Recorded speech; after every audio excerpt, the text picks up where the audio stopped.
রাজনৈতিক শিষ্টাচার বলতে একটা কথা আছে না? আমি এখানে বসে বসে দুইটা মেসেজ পাইছি।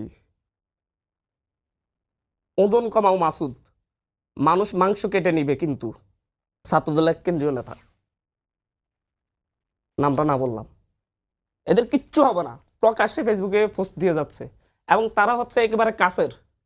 আমি আজকে এখানে বলছি, আজকে দিনের মধ্যে যে দিয়েছে এটার বিরুদ্ধে ব্যবস্থা নেবেন আপনারা। ছাত্রদল করে বুঝলে কি করে? কারণ আমরা চিনি, আমার ক্যাম্পাসের ছাত্রদল করে, সেন্ট্রালের ছাত্রদল। ওর নাম ব্যবহার করে তো আরেকজন করতে না, পারে। ওরা আমরা না না আপনি হচ্ছেন একটু বলি, এটা হইছে না, তুমি দেখো এটা যদি হইছে এটা না। যদি ভেরিফাইড তার আইডি হয় আপনারা ব্যবস্থা নেবেন। আপনি আমাকে এখানে কথা দেন। আমরা নিশ্চিত। হ্যাঁ, তাহলে আমি বলতেছি এখানে আপনারা তাকে আজকে রাতে আপনারা এখানে চ্যালেঞ্জ করে দিলাম, কোনো ব্যবস্থা নেবে না। না, আমি বলি তোমাকে, যদি তুমি এটা বলতে পারো, জি আমাদের নেতা যদি হয়, নিশ্চয় এখানে কোনো ম্যানিপুলেট করে নো ম্যানিপুলেট, এখন বলা মেইন আইডিতে ঢুকেন, দেখো কিভাবে আপনার সাথে